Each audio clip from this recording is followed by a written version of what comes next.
Todas las clases quedan grabadas y van a quedar disponibles para ustedes. Hago mención, como siempre, también a que vamos tomando asistencia en cada uno de estos cursos y en cada una de las clases para que luego puedan obtener un certificado si es que asistieron a todas ellas, y en caso que no hayan asistido a alguna, por favor recuerden que pueden enviar una justificación al correo de la U Socioambiental. Así que eso. Nada, les doy el pie a Andrea y Felipe para que puedan iniciar esta última clase y que hagamos el cierre del curso de la mejor manera. Así que denle nomás.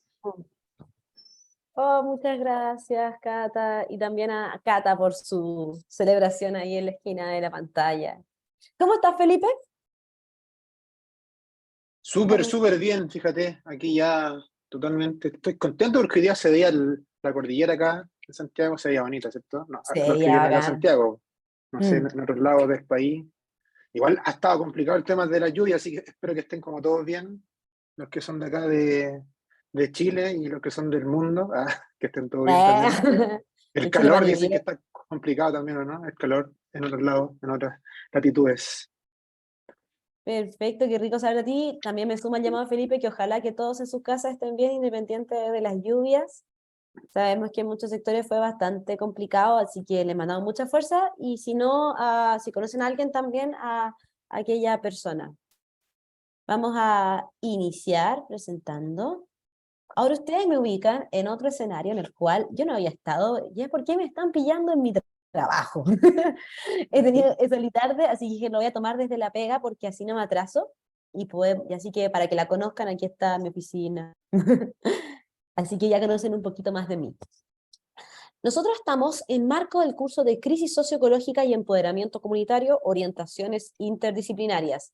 Esta es nuestra cuarta sesión, ya llevamos 3 ahí, o sea, ya llevamos 3, y este fue el recorrido más o menos que hicimos. La idea es que ustedes salgan de acá con aproximaciones sobre cómo diseñar iniciativas interdisciplinarias de intervención territorial que fortalezcan el empoderamiento comunitario con el fin de abordar los desafíos de la transformación socioecológica. ¡Wow! Era un amplio objetivo muy desafiante. Espero que de alguna manera hayamos contribuido para poder alcanzarlo. En ese sentido, pasamos por la sesión 1, introdujimos un poco el desafío, los alcances de la crisis socioecológica, vimos algunos contenidos sobre territorios, sistemas socioecológicos, al mismo tiempo que entendemos por intervención. Co-construimos ciertos principios de inter, multi y transdisciplinariedad para el empoderamiento comunitario. Vimos ciertas aproximaciones metodológicas con las 4 etapas que habíamos hablado y cómo esas 4 etapas nos pueden ayudar tanto para diseñar o generar explicaciones, como también, no sé, el diseño de una obra de arte, de alguna obra arquitectónica. Vimos cómo la interdisciplinaridad tenía distintos productos. Y a continuación les vamos a presentar un modelo, en realidad un modelo bastante personal, ilustra mi propia experiencia en temas de empoderamiento comunitario y que, de alguna manera, aplica los criterios y métodos de las sesiones anteriores. Pero como siempre, nuestro mayor interés con Felipe es saber cómo están. Ahora les tengo en escala de lavadora. Y que escriban en escala de lavadora en el chat cómo se sienten hoy. Yo me siento... ¿Cómo te sentís tú, Feli? No sé, me llama una sensación. ¿Qué es eso en edredón? En estado de edredón. Oh, oh, mi cabeza lo midió. Yo siento que yo me siento ligera en escala de lavadora. Casual ligero. En remojo. Oh, Mónica, ánimo. Regular. Drenar, exprimir. Ah, exprimir, claro. A veces como ya estoy como así. Sí, estoy chato. Igual yo lo puse porque me hacía risa, pero no sé cómo interpretarlo. Casual, Muy casual. sucio, mira, que no, no hay Muy ninguno muy sucio. sucio. No, no. Ah, no. Delicado. Hay varios delicados, Ya. regulares. Regular parece que es como el Y delicado, que sí. más se repita regular. Amarillos. Ah. Regular, eso está en medio, ¿no? Delicado. Delicado.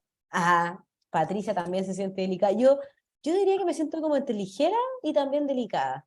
Y ahí, drenar y exprimir. Ánimo, Javiera. Vicente, también te mandamos mucho ánimo para esta jornada. En remojo. En remojo, casi ya estoy como ya. Sí, como que ya... Bueno, es que igual estamos a como casi finalizando la semana, pues el cansancio se empieza a acumular también. No es No, y menor. también para los que tienen otras actividades, si en el semestre, mitad de año, ya es un momento igual. Sí, es un momento un poco más complicado. La mitad de año siempre genera un poco más de peso, así que esperamos que todas las personas que están más a entrenar, exprimir, en remojo, los endredones, pasemos a un estado a nivel de lavadora más casual, ligero, regular. Yo siento que por Está ahí buena está este. en escala de lavadora. Sí, lo encontré muy bueno. Junto con ellos ya sabemos cómo nos sentimos, vimos cómo nos sentíamos en estado de llama, en estado de Baby Yoda, en estado de gatito, y ahora cómo no iban a estar los electrodomésticos presentes. Esta es la sesión número 4 de Intervención Territorial, Alternativas para un Desarrollo Social Inclusivo y Sustentable. En esta materia, la actividad rompehielo fue la que desarrollamos recién. La idea era ponerlo un poquito después de esto, pero parece que se me pasó la diapositiva. Pero vamos a dar paso más al contenido como tal, ahora. A ver que a veces, eso ya. Estas son las reflexiones o conclusiones que vimos en la clase pasada. Si bien recuerdan, cada sesión que tenemos, generamos primero como un resumen de lo que vimos en la clase anterior, para que en el fondo no estén tan compartimentados los contenidos entre sí. Lo primero que nosotros aproximamos fue de que la reflexividad epistemológica es la llave para la praxis interdisciplinaria y para que aparezca la colaboración. Y ahí en el chat ustedes me dieron muchos más ejemplos, mucho más concretos de los que yo podría entregar, ¿cierto? En cómo muchas veces las disciplinas se enfrentan entre sí por falta de esta reflexividad epistemológica. Las disciplinas piensan que ellos tienen la razón, que ellos tienen la llave del conocimiento y por tanto con esas actitudes la colaboración se detiene, empieza a visualizar barreras. Es un proceso al mismo tiempo que depende del establecimiento de un propósito. La interdisciplinariedad no es un producto. No puedo yo llegar y presentarme, hola, soy Andrea Tapia y soy la interdisciplinariedad, o soy súper interdisciplinaria. No, porque es un proceso. La silla no es interdisciplinaria. Quizás la silla fue diseñada en base a la interdisciplinariedad, pero no es interdisciplinaria. Es un proceso, pero ese proceso, como tal, inicia con un comienzo, que es el establecimiento de un propósito. Sin propósito, no existe la interdisciplinariedad, como también un propósito de colaboración. Si bien comienza con un propósito y por tanto termina cuando ese propósito se cumple, también nosotros queremos recordar de que es iterativo, de que si bien yo hice el producto silla con un proceso interdisciplinario, yo la interdisciplinaridad siempre me va a invitar a iterarlo y reflexionar nuevamente sobre la silla o sobre cualquier producto que yo pueda haber hecho. ¿Fue interdisciplinario? ¿Respondió a la necesidad que yo estaba buscando? Esa es la otra invitación. Todos estos procesos son iterativos. Acá en este sentido, el trabajo de nuestras habilidades socioemocionales constituye a una herramienta basal, no solo facilitadora. En concreto, si es que no hacemos reflexiones que tienen que ver con cómo nosotros gestionamos nuestras emociones, lo más probable es que vamos a encontrar barreras, porque es basal.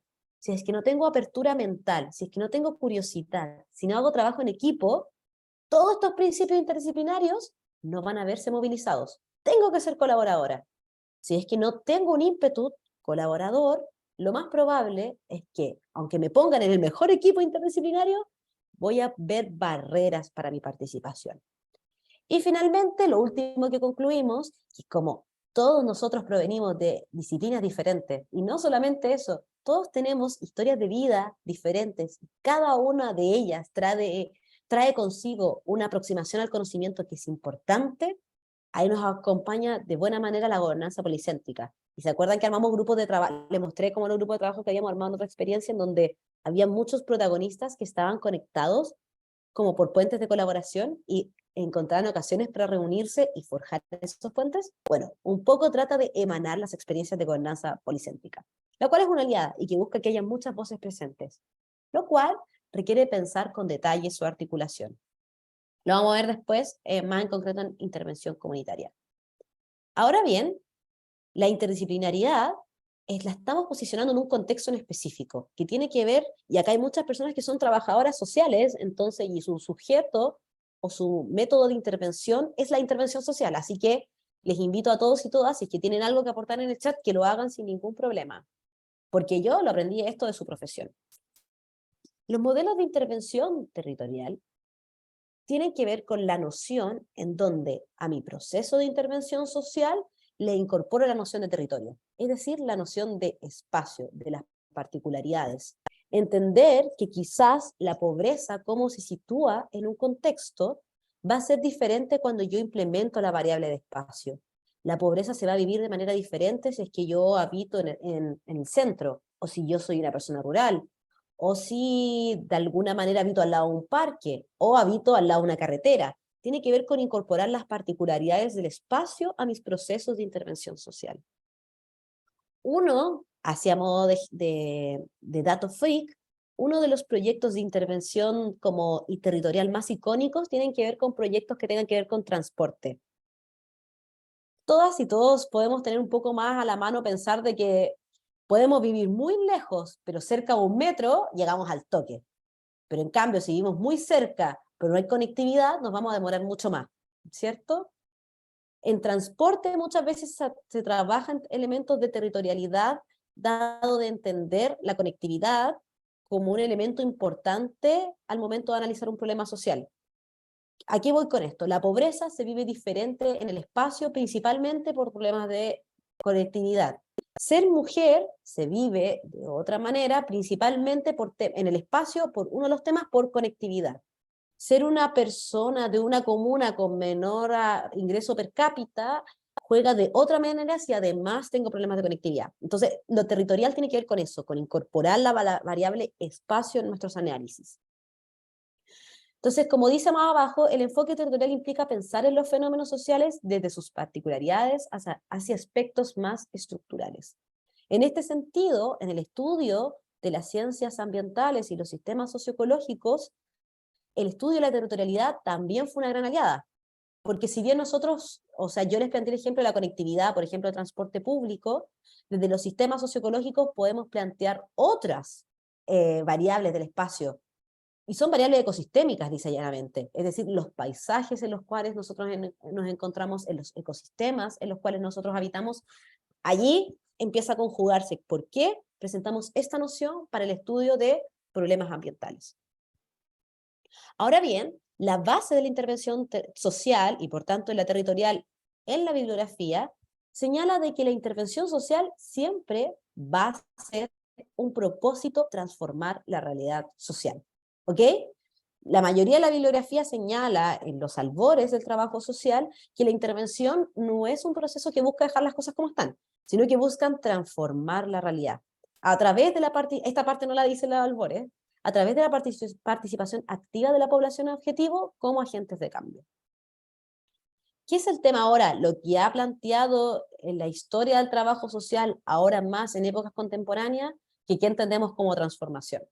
Y ahí es donde un poco hace el énfasis en entender el modelo de intervención territorial. Porque desde los albores todos buscamos transformar la realidad. Y uno va a hablar con personas de distintas creencias, de distintas ideologías, y no conozca a nadie que de alguna manera te plantee que el trabajo que realizan no es para cambiar la realidad. Ahora bien, cuando uno va al detalle de lo que implica para esa persona transformar, empiezan a existir los matices. Y eso es como un segundo elemento que hay que plantear. Desde nuestra propuesta, que es del empoderamiento comunitario, guarda relación con cultivar una participación activa de la población junto con los agentes de cambio. Como lo señalamos en la sesión 2, no sé si recuerdan, en donde estos elementos de transformación tenían la conjugación entre los agentes de cambio, sus motivaciones y sus valores, ¿verdad? Y en ese momento hablamos en el chat también cómo los valores eran fundamentales al momento de plantear procesos educativos. Como un tercer elemento que empieza a conjugar en los modelos de intervención territorial que les proponemos, tiene relación con la conjugación de el sujeto-objeto, que cómo éste aborda la problemática social, cómo la problemática social entiende esta relación y cómo se define el objeto de intervención. Tradicionalmente se entiende de que nosotros somos como interventores un agente externo y las personas que están sujetas a la intervención son nuestro objeto, ¿no? Y como objeto, en nuestra misión de transformar su realidad, son receptores de nuestras iniciativas. Desde la idea del empoderamiento comunitario y pensamientos del trabajo social más contemporáneos, se señala en romper ese pensamiento binario y entender que no solamente alguien es un objeto de intervención o un elemento al cual llega mi ayuda, sino que también es un sujeto. Y al ser sujeto, también es capaz de transformar la realidad y transformarme a mí mismo. Si bien esta categorización entre sujeto y objeto es útil de muchas maneras, por ejemplo, para armar un proyecto o armar un programa y te preguntan cuál es tu público objetivo, genial, en el día a día nos percatamos de que también es importante posicionarle como sujeto y que nosotros somos tanto interventores como también personas intervenidas y que cultivar ese intercambio de conocimiento es importante al momento de generar proyectos que vayan a hacer la transformación de la realidad. Y un último elemento que es importante entender en los modelos de intervención territorial, que estos se les pueden comprender como un dispositivo ideológico. Todos estos párrafos tratan de contener una idea. Sabemos que todas las disciplinas que van detrás de objetos de intervención buscan transformar algo, buscan transformar un cambio. La intervención en sí misma, en sus orígenes conceptuales, plantea un escenario 1 y cómo yo hago alguna acción para transformar un escenario 2. ¿Qué te plantea el empoderamiento comunitario y las aproximaciones contemporáneas de la intervención social? Que esta transformación debe tener ciertos principios para que se hable del empoderamiento. Participación activa y cultivar agentes de cambio. Debe existir el posicionamiento del sujeto de intervención, del objeto de intervención como sujeto también, y por tanto uno también, de alguna manera, es un objeto de un otro, como esta dualidad. Y por último, comprender de que siempre hay un dispositivo ideológico detrás. Siempre. Siempre detrás de mi intervención hay ideología. Siempre detrás de mi intervención hay una idea de cómo yo quiero el mundo. Una vez en un curso de filosofía ambiental nos invitaron a desarrollar en 3 planas nuestro mundo ideal. ¿Cómo sería su mundo ideal? Y le escribíamos todos, como el paisaje, cómo se vestían las personas, cómo interactuaban, cuál era su sistema económico, y lo desarrollamos. ¿A qué va esto? Ese imaginario es ideología. Y cada vez que nosotros interactuamos con un otro, estamos teniendo conversaciones lo más probable ideológicas. Y que la intervención territorial no se escapa de eso. Más o menos, donde trabajan ustedes, yo lo que alcancé a revisar que muchos trabajan en programas de intervención. Entonces, este último elemento nos lleva a cuestionar a qué sistema de creencias ideológicas está tributando mi programa. ¿Ok? Esa es la primera consulta. Si, por ejemplo, ustedes trabajan en el sector público, lo más probable es que ustedes trabajan bajo programas que fueron ideadas mediante la matriz de marco lógico, ¿verdad? Y la matriz de marco lógico, para hacerla pasar por los sistemas que dan presupuesto en el sector público y por lo tanto en todos los proyectos que tengan financiamiento del Estado, funciona sobre una lógica en donde la complejidad está bastante coartada, ¿no? Porque ¿qué te piden para poder decir que tu proyecto funcionó? Metas, ejecución de presupuesto. Te piden diferencias entre ingresos y egresos. Puras conceptualizaciones que responden a una creencia ideológica. Entonces, eso es lo otro. Eso es lo último. Comprender que todas estas nociones que nosotros hablamos responden a una creencia ideológica y que no solamente tiene que ver vigilancia epistemológica sobre nosotros mismos, como hablamos en la sesión anterior, sino que también vigilancia sobre los lugares en donde trabajo, el lugar en donde trabajo, en donde hago mi organización. ¿A qué creencia ideológica está tributando? Brígido, ¿no? Porque sabemos que ya de buena primera no necesariamente vamos a poder responder a aquello. Como contraposición o como propuesta a este desafío, se plantea de que existe una condición sistémica que nos puede ayudar a poder enfrentar el desafío del empoderamiento comunitario, como contrapropuesta ideológica. Detengámonos de este pensamiento más compartimentado. Nosotros como contrapropuesta, en sus mismos escenarios, les proponemos el pensamiento sistémico. A modo de metodología, releva el modelo como una herramienta funcional y dinámica que permite esquematizar la realidad compleja, cambiante e incierta, tratando de interpretar y escribir todos los puntos posibles donde factores puedan confluir. Acá se señala que la manipulación instrumental de los elementos del mapa sistémico, que suelen ser fruto de un diagnóstico, y quizás muchos de ustedes, me di cuenta que eran profesionales, han trabajado con herramientas similares, se planifican conforme a la elaboración de una estrategia territorial. En general, en este tipo de procesos, el pensamiento sistémico propone hacer un diagnóstico, luego hacer un diagnóstico, ver las interrelaciones a nivel de sistemas, sistemas sociales, sistemas ecológicos, sistemas económicos, y luego establecer relaciones entre ellos. Acá era un caso que tenía relación con la termoeléctrica, los rulos, la instalación, y los fenómenos principales que aparecen al momento de analizar este caso. Procesos tales como las construcciones históricas de la naturaleza se ven venidas, dado que las personas de Villa Alemana aman los cerros y ahora van a imaginar sus cerros con industrias, entonces se rompe el imaginario. A ver, aquí hay un audio que me distrajo un poquito, parece que ahí se Sí, se canceló. activó un audio, pero ya todo bien. Ah, ya. Vemos cómo aquello juega con la gradación ecosistémica, que existe un elemento de involucramiento ciudadano. Más allá de invitarles al detalle, la invitación es ver que uno puede imaginar los territorios a modo de sistema, ¿no? Y que al hacerlo así, también nuestras estrategias pueden responder a ese pensamiento sistémico. Lo más probable es que yo analizado esto, voy a tener conclusiones, es decir, modelos de intervención que sean más sistémicos que los que yo hubiese obtenido si es que hubiese desarrollado un estudio componente por componente ambiental. Componente vegetal, componente fauna, componente social, entre otros. Entonces la idea de pensar en sistemas. Vale decir que el modelo es una herramienta y que por tanto no es suficiente para alcanzar los principios de la interdisciplinariedad, porque como también volvió a señalar el Felipe en el chat, toda acción responde a un componente ideológico.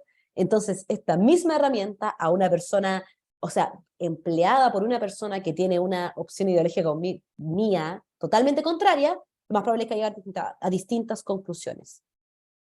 Y ahí también relevar la discusión, la última discusión que fue de la semana pasada, en donde decían como, mira, bacán la interdisciplinariedad, pero igual tiene sus cosas difíciles, pues la práctica, ¿qué tan sencillo es? Bueno, autores señalan que uno de los desafíos más importantes no tiene que ver con lo lógico que puede ser integrar disciplinas, sino con las creencias ideológicas que tienen las personas al momento de integrar disciplinas.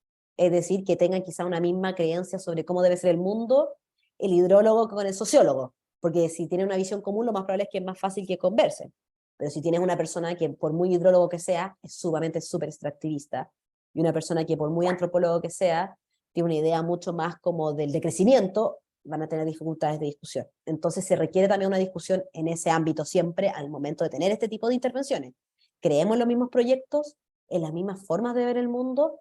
Es posible que así no sea, y está bien, pero quizás tengamos que detenernos a tener esas discusiones primero, antes de llegar a la etapa de diagnóstico, porque si no, le va a ser una bola de nieve y va a escapar igual. Esto trae una serie de reflexiones o desafíos que empiezan a levantarse. El primero, existe una lógica tecnológica en la búsqueda de transformación, lo que yo les había ido adelantando. Muchas veces la intervención social da soluciones que son tecnológicas, es decir, el cuidado de la niñez en sus primeros años de vivencia, ¿cómo lo solucionamos?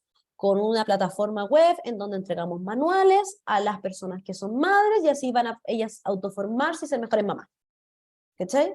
Tiene que ver, en general los programas suelen ir a soluciones tecnológicas, que tienen que ver con insumos, herramientas y productos, más que con procesos más complejos en donde se active en mayor preponderancia la participación de la ciudadanía. Entonces, ¿qué tiene que ver? ¿Cuál es la invitación acá? Ir más allá de los síntomas. En el mismo caso que el programa Chile Crece Contigo, más allá del síntoma de por qué las mamás están teniendo y papás dificultades con la crianza y por eso yo les entrego manuales para que se formen, ¿por qué sucede eso? Viene con preguntarse por qué sucede de que los madres y padres están teniendo estos problemas. ¿Será porque quizás tenemos un modelo de crianza que depende de mamá y papá solamente? Quizás es porque necesitan una red. Empiezas a hacerte otras preguntas y eso te llega a llegar a soluciones más transformacionales, ¿no? Es pensar más allá de esos síntomas el problema. No digo que el programa Chile Crece Contigo no sea bueno, de hecho tengo muy buena apreciación del mismo, más es importante que si nuestro fin es otro, irlos cuestionando y revisitando constantemente. Desde una posición como contemporánea al mismo tiempo, no solamente nos cuestionamos la relación entre sujetos y objetos, quién es el sujeto y el objeto, sino a través de la teoría y práctica. muchas veces existe, y no solamente las instituciones están hechas así, se han percatado que muchas instituciones trabajan con una unidad de estudio y una unidad de programas. Los de estudio lo traen insumo a los de programas, ¿no? O existen profesiones, están los sociólogos, ellos son los que piensan, ellos son los que te traen teoría, y están los trabajadores sociales, ellos son los que ejecutan. Existe toda una institución en donde la teoría está fragmentada con un puente, un abismo gigante con la práctica. La intervención social te plantea de que, oye, ese puente en la realidad no existe. Nosotros ejercemos teoría y ejercemos práctica constantemente. A través de la práctica aparecen preguntas teóricas y a través de las preguntas teóricas aparecen orientaciones prácticas. Todos los profesionales podemos ser, y todas las personas podemos ser, un semillero de teoría y de práctica. O también cuando dicen, no, es que yo soy mucho más práctica, me carga la teoría. Quizás sea un cuestionamiento que tenga que revisitarse, porque la invitación es vernos como sujetos teóricos y prácticos constantemente. Porque aunque seas muy práctico, si alguien te mide o alguien revisa tus prácticas, te va a decir como, oye, pero esa práctica viene de esta teoría, y esa teoría viene de esta creencia ideológica, y quizás sin darte cuenta estás reproduciendo este sistema de pensamiento. Viene que ver con aquello.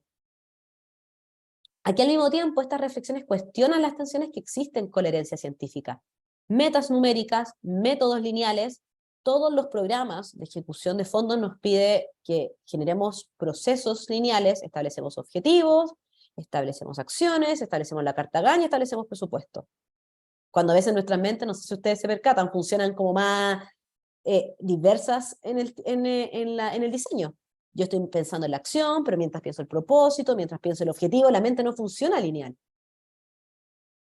Al mismo tiempo prioriza la eficiencia, ¿o no?, en torno a la ejecución de recursos humanos, monetarios, de tiempo, y al mismo tiempo prioriza problemas orientados a resultados. No un problema porque sí. Los programas dicen, no, el problema está mal. Lo que hay que, en el fondo, no podemos quedarnos con el problema. Tenemos que siempre estar orientados a soluciones. Y casi todos los programas de financiamiento de fondos públicos y privados funcionan así, por lo tanto también muchas veces en nuestros trabajos.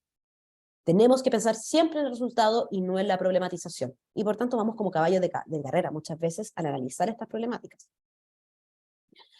Al mismo tiempo existe mucha estandarización sobre los distintos proyectos y un bajo valor de la reflexión.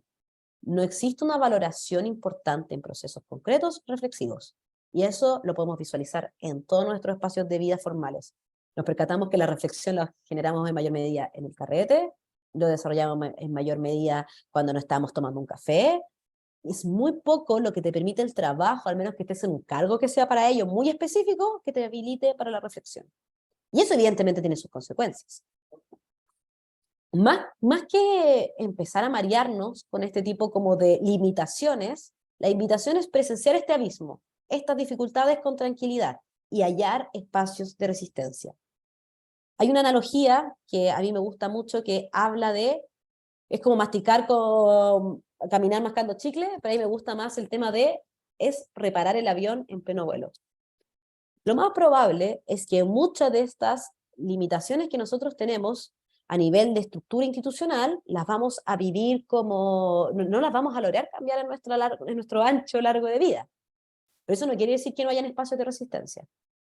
Y nuestra misión, de alguna manera, en cada uno de nuestros trabajos, es encontrar esos espacios de resistencia, encontrar espacios en donde podamos ser rebeldes a la lógica lineal, a la herencia científica, la que genera estas prácticas quizás más acobartadas, ser rebeldes a este sentido de la eficiencia. Entonces, hay que reparar el avión, hay que encontrar esos espacios de resistencia, pero al mismo tiempo hay que seguir funcionando. Esto de alguna manera es una propuesta para poder abordar esos espacios de frustración, porque muchas veces yo puedo llegar a plantearme, pucha, acá en realidad la lógica de hablamos de David contra Goliat, Goliat es demasiado grande, no se puede, no voy a poder cambiar y transitar que mi sistema económico sea el de crecimiento, no voy a poder. Eso te permite el abismo, estar en esa reflexión, pero ¿cuál es el bálsamo de esta situación? Existen espacios de resistencia, quizás no vas a alcanzar a cambiar la economía de Chile, pero puedes llegar a cambiar, mediante esos mismos patrones, quizás la vida de una persona. Entonces, es equilibrar aquello. Y bueno, todo esto tiene una máxima una teorización sobre la lógica del poder que es muy como de Foucault, y que él como no alcanzó, creo que a llegar en mayor medida como a la parte más esperanzadora de sus lecturas, pero que en concreto, al menos las aproximaciones que he tenido de la intervención social contemporánea, se hace como desde esa bajada. Allí existe una herramienta para encontrar estos espacios de resistencia, y es la capacidad innovadora. E innovar no solamente desde esta visión tecnológica, que es el problema. Muchas veces la innovación, la visión hegemónica que se tiene es a través de la transformación tecnológica. Y visualizamos la innovación, si buscamos innovación en Google, encontramos los POSIT, encontramos estas pizarras de vidrio, encontramos personas reunidas buscando una nueva tecnología para poder, no lo sé, desalar las aguas, entre otros. Pero la innovación no solamente tiene que ver con aquello, tiene que ver con el siguiente punto, que con la destrucción creativa. Destruir las cosas que yo considero ciertas para poderme generar creatividad. Cuando yo involucro procesos y organizaciones a mi proceso de innovación, estoy conduciéndome a esta destrucción creativa, a visualizar el abismo y junto con ello encontrar los espacios de resistencia. Esto me permite explorar fallas sistémicas para evidenciar las múltiples oportunidades de transformación basadas en esta lógica transdisciplinaria. Esto quiere decir que la intervención, más que una secuencia lógica de pasos, es un diálogo, ¿ok? Entre la indagación, el potencial de indagación que tenemos y la creatividad frente a los procesos de transformación. Muy metódicamente, me doy cuenta de este abismo, me doy cuenta de los límites que me entregan mi espacio para generar transformación, pero veo el abismo, veo oportunidades de cambio, utilizo mi actividad de innovación, junto con ello veo espacios de transformación y los ejecuto a través de dos fuerzas. La fuerza indagatoria, que tiene que ver con la curiosidad, que la persona esté constantemente buscando fallas sistémicas, que sea curiosa, que investigue y que pregunte por qué pasa esto, por qué pasa lo otro. Quizás muchos de ustedes se sientan identificados con este ímpetu de ser una persona que investiga constantemente, que tenga preguntas, que sea muy detectivesca, pero al mismo tiempo con creatividad, que es cómo esta vigilancia epistemológica me ayuda para subsanar estas fallas sistémicas. No solamente me pregunto cosas, sino que me pregunto cosas que vayan a fallas del sistema. ¿Ok? Así yo planteo, o sea, queremos plantear en esta oportunidad que uno puede volar este avión mientras lo repara. Y la imagen del sujeto como volando el avión mientras lo repara. Nosotros tenemos que seguir pagando deudas, cuidando a nuestras familiares, de seguro vamos a tener que en mucha medida ceder con muchas de las cosas que pensamos. Pero la idea con esta materia, cómo funcionan los procesos de cambio, tienen muchas veces relación con espacios pequeños que se escalan a espacios grandes y limitaciones que ustedes pueden encontrar en esos espacios pequeños en cada uno de sus espacios. Allí nosotros habíamos visualizado la importancia de que cualquier proceso de transformación tiene que ver con la modificación de ciertas representaciones mentales. Y cómo estas representaciones mentales se evidencian en lo que se denomina competencias, ¿no? La conjugación entre el saber, el ser, hacer y estar. Estas se mueven, se movilizan, se pueden transformar en cuanto a las operaciones mentales que yo desarrollo en esta representación. Y una operación mental que les quiero señalar es la creatividad. ¿Qué estrategia de pensamiento nosotros ocupamos para poder decantar la creatividad? Y tiene dos estrategias de pensamiento, es decir, dos operaciones mentales en la creatividad. En primer lugar, el pensamiento divergente, que es esta apertura que se da, como por ejemplo la lluvia de ideas, cuando uno investiga, este espíritu indagatorio, este tema de estar siempre busquilla, con el pensamiento convergente, que es la parte en donde yo concreto, lisa y llanamente. Pensamiento divergente, no sé si vieron Friends, pero yo en otro ejercicio lo clasificaba con los personajes, pero muy Phoebe Buffay, una persona que muy está en las nubes, muy que está pensando en Roma cuando le están hablando de China, siempre está en otra, ¿ok? Y que eso puede ser positivo porque me permite de alguna manera encontrar soluciones donde nadie las ha encontrado, o problemas donde nadie los ha buscado.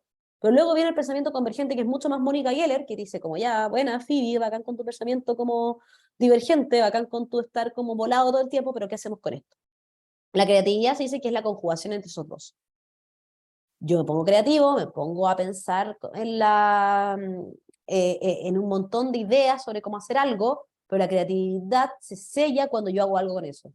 En las artes es mucho más sencillo ejemplificarlo, dado que tenemos algo concreto que visualizar. Una obra musical, una estructura, un cuadro, una arquitectura. Pero los pensamientos creativos en otras disciplinas no escapan la misma lógica. Puedo tener pensamiento divergente, ser un investigador que genere mucho pensamiento divergente y se haga preguntas que nadie más se hace, pero que además converge en metodología en concreto. Entonces, esa es la estrategia de pensamiento que se desarrolla. Y en ese sentido, el Laboratorio de Innovación Pública de la UC, el LIP que se llama, generó como este modelo de triple diamante. Está el modelo de doble diamante, el Design Thinking, que quizás todos conocemos, pero incorporó un tercer diamante. Destacando que los procesos de innovación pública también tienen esta lógica de pensamiento divergente y luego pensamiento convergente. La invitación de esta propuesta es que cuando nosotros nos planteamos un problema, hay que activar el pensamiento divergente. Hay que preguntarnos más de un problema, de más naturalezas y de más características, ¿ok? Entonces, si ustedes están diseñando quizá un proceso, deben cuestionarse el inicio de aquel. ¿Qué problema yo estoy tratando de subsanar y por qué? ¿Hay más problemas? ¿De esos problemas qué estadísticas existen? ¿De esos problemas qué se ha investigado en la materia? Es como ese momento en que uno está muy interesado en un tema, cualquiera, Taylor Swift, por decirle algo, y uno empieza a investigar toda la discografía de la Taylor, no sé, y empieza a ponerte a wikipediar toda la tarde, es lo mismo. Pero en particular esto tiene que ver con un problema que sea un problema social. Luego de aquello viene la etapa de definir, en donde yo defino ese problema. De todos los problemas sociales que yo visualicé y que, no sé, muchos tienen que ver con la superación de la pobreza, me percato que según el equipo humano, los recursos económicos, tengo que definirme. Y voy a definir la superación de la pobreza en tal región, ubicados en tal localidad, entregando tales herramientas, porque no las tienen. Como que ahí yo lo empiezo a acotar, según mis factibilidades técnicas, económicas, de la misión y visión institucional o de la fundación en que la trabajen, etc. Ahí ustedes definen. Cada ejemplo dependerá de la pregunta que se estén haciendo. Por ejemplo, si están haciendo una política pública, lo más probable es que los problemas van a ser más amplios. Ahora bien, si ustedes están viendo cómo ejecutar un presupuesto X de un proyecto específico, van a ser problemas más acotados. Entonces, tampoco hay una estandarización de qué es una redefinición del problema. Depende del alcance del instrumento. Políticas, programas, proyectos, intervenciones. De ahí cada uno ve como en qué medida este problema está redefinido de manera acotada. Luego viene un segundo diamante, en donde yo desarrollo recién ahí la solución. Ahí empiezo a ver cómo puedo a través, nuevamente, mediante una lógica de lluvia de ideas, de indagación mediante búsqueda bibliográfica, puedo plantear entrevistas, puedo plantear focus group. La idea es de diversificar en mayor medida las respuestas. ¡Bum! Cultivo. ¡Pa! Y cosecho con la entrega de la solución. En general, hasta acá llega a la lógica del doble diamante, pero en la tercera se agrega otro diamante que tiene que ver con el piloteo. Entregué mi proyecto, entregué mi modelo de intervención, pero ya no es suficiente con eso. Tengo que pilotearlo. Este es el que da la vuelta hacia la iteración que yo les comentaba. Yo tengo una solución beta o un plan piloto. Este lo piloteo con un grupo más reducido, pero se habla de la divergencia en el sentido de que puedo pilotearlo con niños, niñas y adolescentes, por otro lado lo piloteo con personas mayores, por otro lado lo piloteo con mujeres, por otro lado con un grupo más representativo, voy probando, tengo que abrir la mente en qué espacios el piloteo es un piloteo que me contribuye, y se abre de esta manera. De esto van a llegar muchas conclusiones y ajusto mi programa. Su proyecto de intervención social, por ende, si es que ustedes van a plantear uno, debiera pasar, ojalá, por estas etapas. Yo descubro un problema, el alcance depende si ustedes están planteando una política, programa, proyecto de intervención, lo definen, lo desarrollan, entregan, pilotean y ajustan. ¿Qué es lo entretenido de aquello? Es que no existe la presión de hacerlo de manera perfecta inmediatamente. En general, muchas veces nos bloqueamos o generamos soluciones que son no necesariamente las mejores porque no tenemos el espacio de piloteo y por tanto no tenemos el espacio del error. Y cuando estamos en procesos de innovación, es decir, impulsando actividades que no se han hecho con anterioridad, el error es sumamente importante porque no existe antecedente de la materia. Entonces te tienes que equivocar, tienes que intentarlo y tienes que iterar.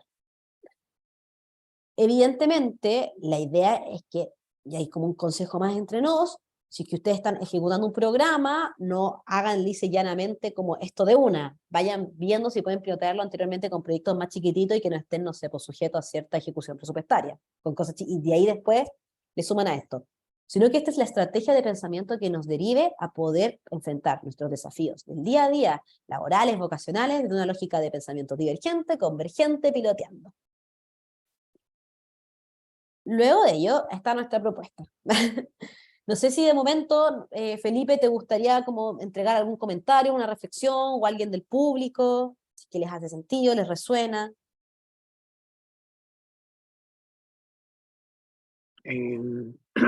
No veo comentarios en el chat sobre este último tema, la verdad. Ahí hay una compañera que está levantando la mano. Sí, Catalina. Sí. Hola, muchas gracias. Sí, o sea, estaba escribiéndolo en comentarios, pero ya que dieron la oportunidad, que encuentro positivo que este modelo de repensar la innovación incluye el error como oportunidad de aprendizaje, porque igual como que el sistema formal de educación antes era como muy cuadrado, muy llevado como a lograr las metas, el éxito y a no aprender de nosotros mismos o de los contextos de los grupos de trabajo. Entonces como que esto abre la oportunidad a la mejora personal, a la mejora institucional, a la mejora del proceso y reconoce también que somos seres que también cometemos errores y que no todo vamos a ser perfecto, no todo es exigista. Y podemos quizás trabajar más cosas de cómo llevar la tolerancia a la frustración, a procesos de incertidumbre. Entonces, como que creo una bonita oportunidad para reflexionar un poquito más allá también de eso, con los grupos y con nosotros mismos. Eso. Oye, muchas gracias, Cata, porque efectivamente yo creo que es reducir esa presión a la perfección y que para innovar es sumamente importante, porque para los procesos de innovación, el alcance que nosotros estamos mencionando tiene mucha incertidumbre y lo va a tener, porque buscas la transformación.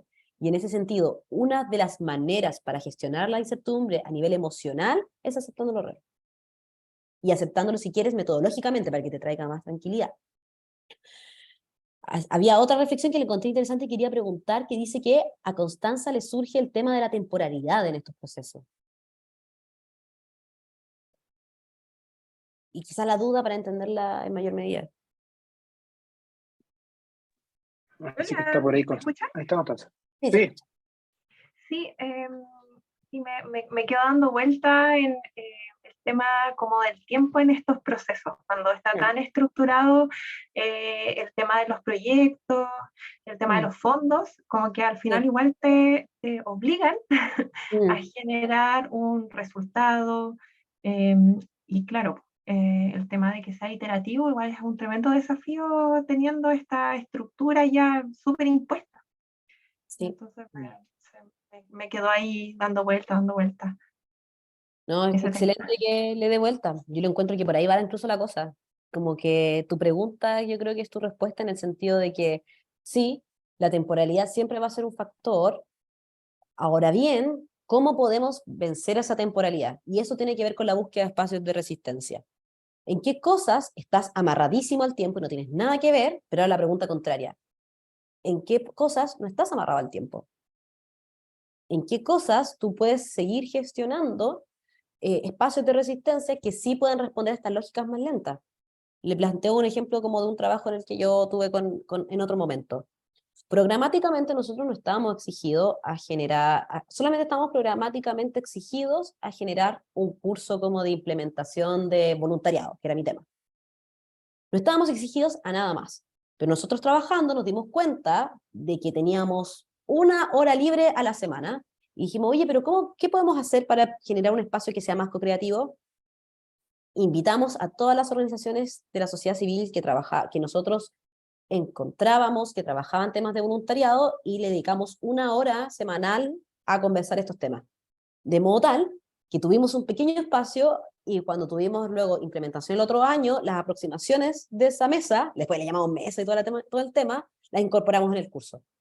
Y luego, cuando quisimos armar un programa sobre una mesa o una red de voluntariado, ocupamos los resultados de esa red. Como esto funciona porque hicimos tantas sesiones y estas sesiones asistieron el 70% de los invitados. Entonces hay interés y con ello podemos justificar el programa nuevo.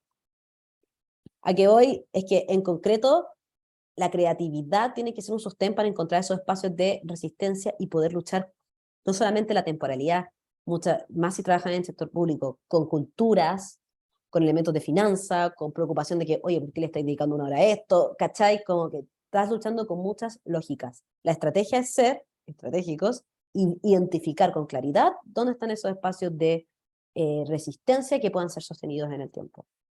Acá yo no digo que tenga la panacea en esto, sino que en concreto lo único que quiero situar es que es caso a caso y personas involucradas en cada proceso que también le dan forma a todas estas cosas. Oye, sí estaba pensando un poco con respecto a esta parte donde converge, ¿cierto?, esta idea de visualizar el territorio o nuestro territorio de intervención a través de los mapas sistémicos, ¿cierto? Sí. Y esta otra metodología, ¿cierto?, de innovación social, ¿cierto?, que es lo que propone en el fondo el LIP. Yo pienso que quizá una sugerencia, no sé si tú coincides conmigo, es que además, claro, o sea, el territorio puede tener múltiples complejidades, ¿cierto? Dependiendo de los límites del territorio en el que estemos trabajando. Y cuando hagamos estos mapas sistémicos vamos a identificar una serie de problemas que existen en este territorio y que unos problemas están relacionados con otros, ¿cierto? Etcétera. Y yo pienso que una tendencia errónea es a intentar solucionar el problema complejo en su conjunto a través de una sola intervención. Sí. ¿Ya?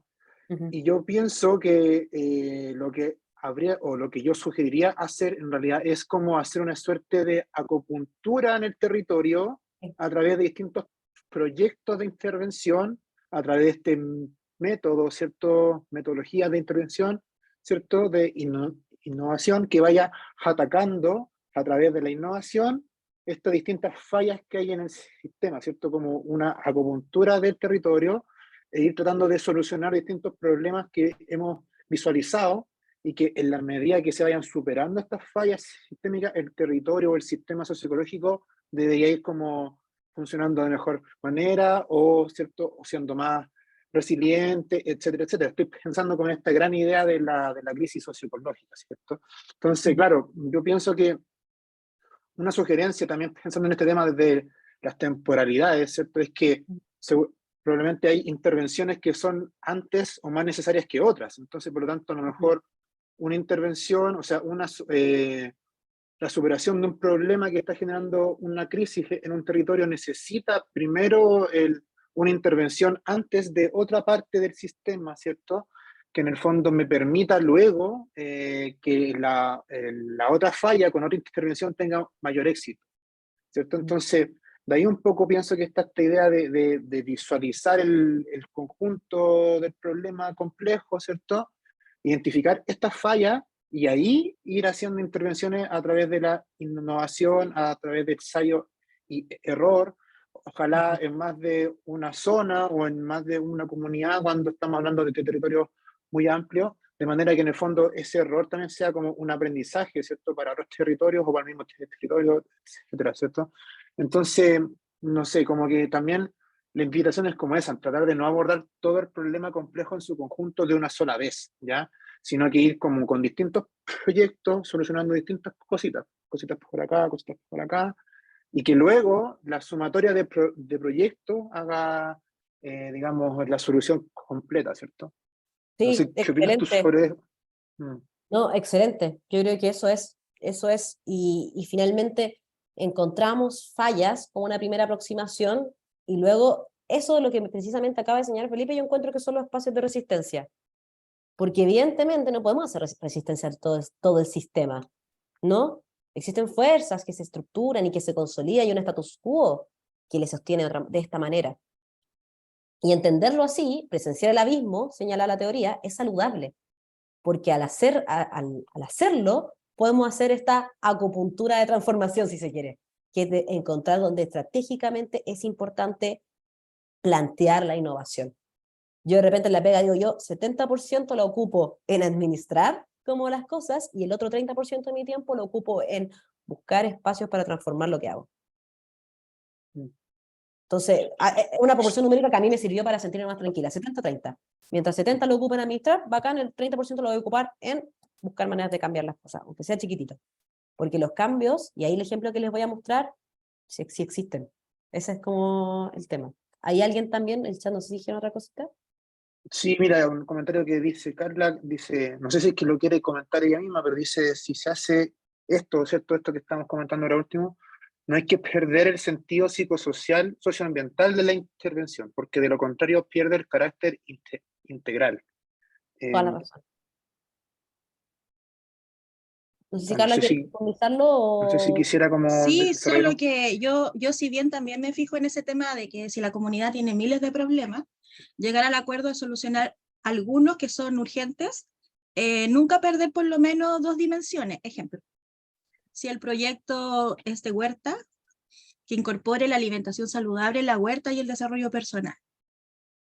Si el proyecto es de biodiversidad, también biodiversidad, arte, desarrollo personal. O sea, ir siempre cuidando, no quedarme encerrada en una disciplina a pesar de que priorice un problema.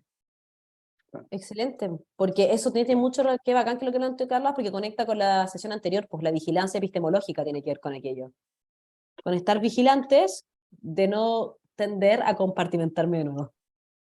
O no, y es ser como, sí, vigilantes a la transformación, porque en el fondo si yo floto sobre la corriente, sobre cualquier programa sin reflexionarlo, lo más probable es que estoy respondiendo a la lógica por la cual ese programa fue creado. Y en ese sentido, ¿cuál es la herencia de ese programa? ¿Qué busca? ¿En base a qué sistema político se fundó? Entonces ahí hay muchas reflexiones chiquititas que hacer al respecto. Así que, dale. pero sé que es interesante lo que plantea también Carla, porque sí, o sea, lo que logré observar, ¿cierto? Está una idea central, por ejemplo, no sé, la huerta, acompañado de un proceso que viene a reforzar aspectos socioemocionales, psicosociales, en el fondo, para evitar quizás la frustración, para no caer como en esa como especie de que es demasiado complejo el problema y que con esta solución chiquitita no voy a solucionar el big problem, ¿cachai? Entonces, es buena esa sugerencia que nos hace Carla, porque es como ir acompañando el proceso para ir evitando caer como en esa como que el problema es demasiado amplio y que con esto no voy a hacer como nada, ¿cachai? Entonces, me parece súper buena su acotación, ¿cierto? Como ir acompañando el proceso desde el punto de vista psicológico, desde el punto de vista educativo, desde el punto de vista emocional, ¿cierto? Súper Y bueno. de hecho se adelantó un poquito porque, bueno, no está en la siguiente diapositiva, pero me encanta saber de que con la Carla compartimos pretensiones. Yo le voy a hablar de un modelo de empoderamiento comunitario que yo viví. Entonces, si me quieren hacer unas preguntas, adelante, porque me lo sé de memoria, no sé si se vaya a escuchar como lo que voy a poner. Me dicen que se escucha mi pantalla. ¿Se escucha? ¿No se escucha? ¿Se escucha? ¿No se escucha el audio? No. Yo no escucho, Andrea. Ya, vamos Por a el compartir. momento no se Ahí escucha está, nada. compartir sonido. Ahora se escucha fuerte. Para más, sí. Bueno, a ver, el tejido en brea es una de las formas más típicas de cubrir las construcciones acá en el sector. Bueno, llevamos más o menos unos como 10 metros construidos, como 10 metros de brea construido. Aproximadamente nos demoramos unas 4 horas en construir cada paño. Es una experiencia bonita de trabajo en equipo sobre todo. No sé, yo creo que es aplicable para todos los aspectos de la vida. Aprendí a comunicar, aprendes a escuchar, a observar, a admirarte con lo simple también. Muchos hemos dejado de lado celulares, computadores, entonces es como aprender a comunicarte de nuevo con palabras, con miradas. Es súper bonito.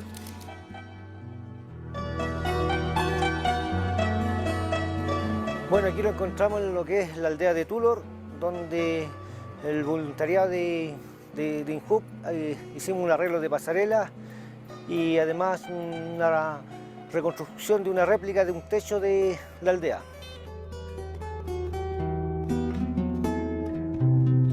El mensaje que le doy a los jóvenes voluntariados de INJUC y todos los jóvenes del país, de que aquí en todo Chile necesitamos la fuerza de ellos para que sacar este país adelante, sea como sea la cultura, sea quien sea, si es de ciudad, urbano, rural, siempre va a ser lo mismo, y la idea es unir fuerzas y hacer todas estas cosas bonitas y ser un país más lindo, lo que todos queremos.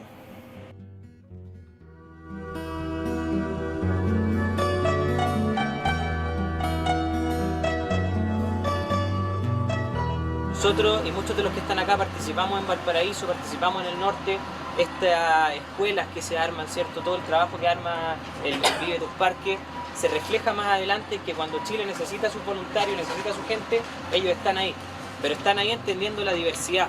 Nosotros trabajamos, chiquillos, en el Vive Tus Parques, sobre todo para que estos 10 días no pasen en vano. Y ustedes después, cuando vuelvan a sus casas en Santiago, en sus regiones, y se den una rica ducha con agua caliente, y vuelvan al TV cable, al internet, a la casa, siempre se acuerden de que existe diversidad en este país. Y eso quiere decir que hay gente pobre, hay gente que no tiene los mismos accesos que tenemos nosotros, hay gente que vive en comunidades, hay gente que es diferente. Y esa gente que es diferente, que es diversa, tiene que tener las mismas oportunidades que tienen todos los chilenos.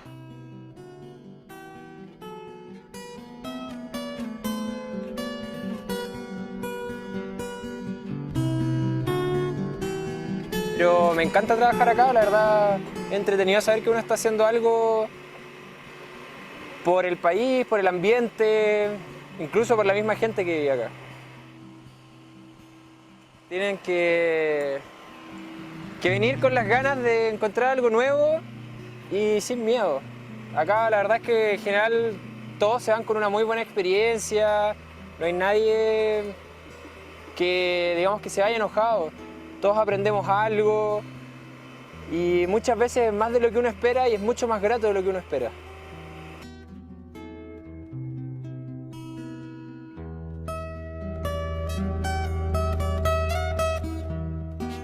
Gráfica 2000 era.